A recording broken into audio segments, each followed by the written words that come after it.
How are you? Banyak banget. Hi guys, how are you?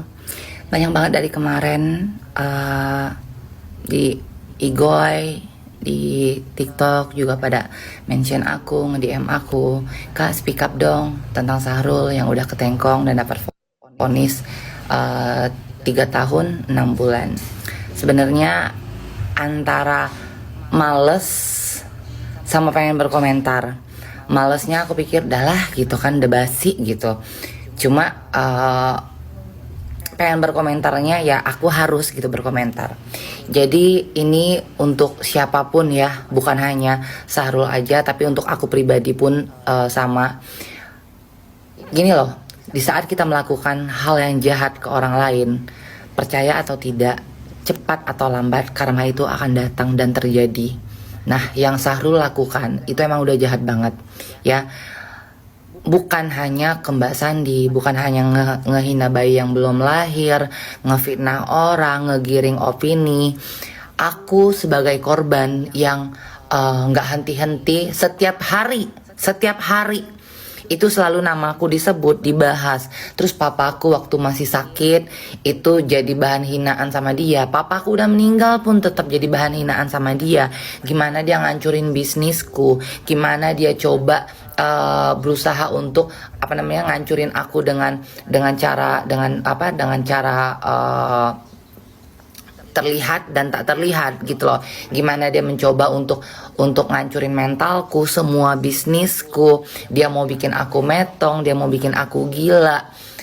Dilakukan ya, dia minta sama bapaknya itu Pak Adul.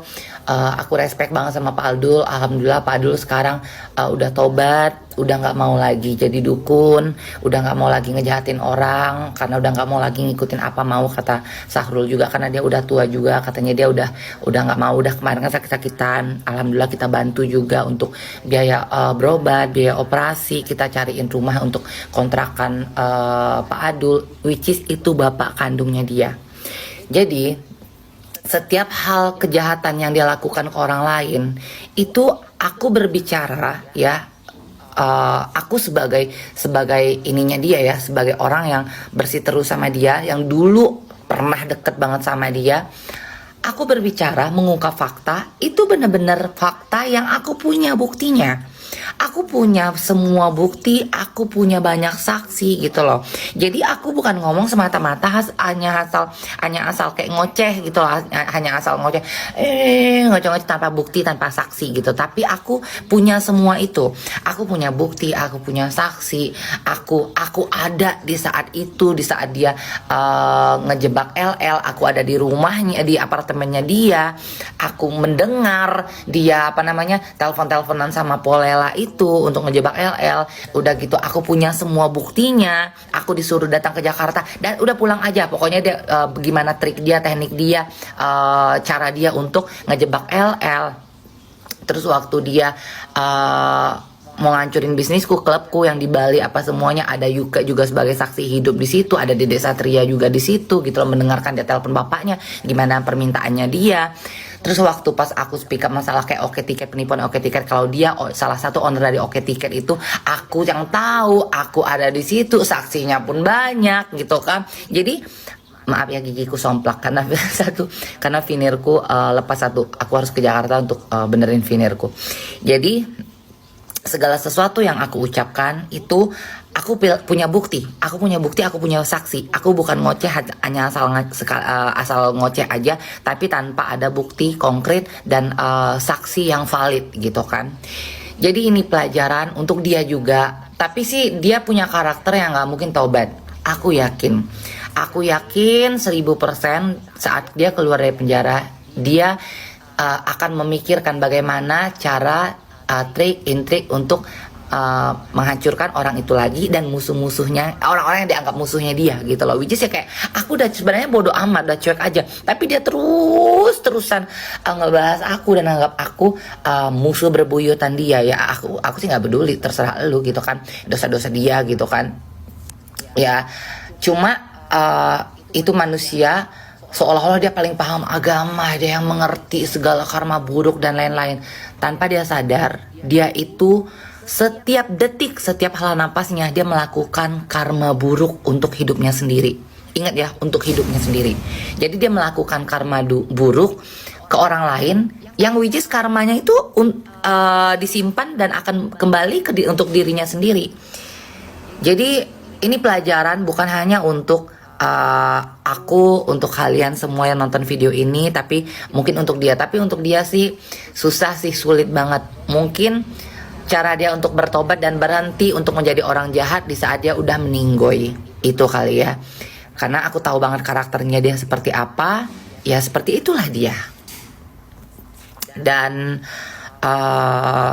pelajaran buat semua orang yang bersiteru atau apapun, kalau bisa jangan pernah orang yang udah meninggal itu dibawa-bawa, jangan pernah anak kecil dibawa-bawa, jangan pernah bayi yang anak kecil yang belum lahir itu dibawa-bawa.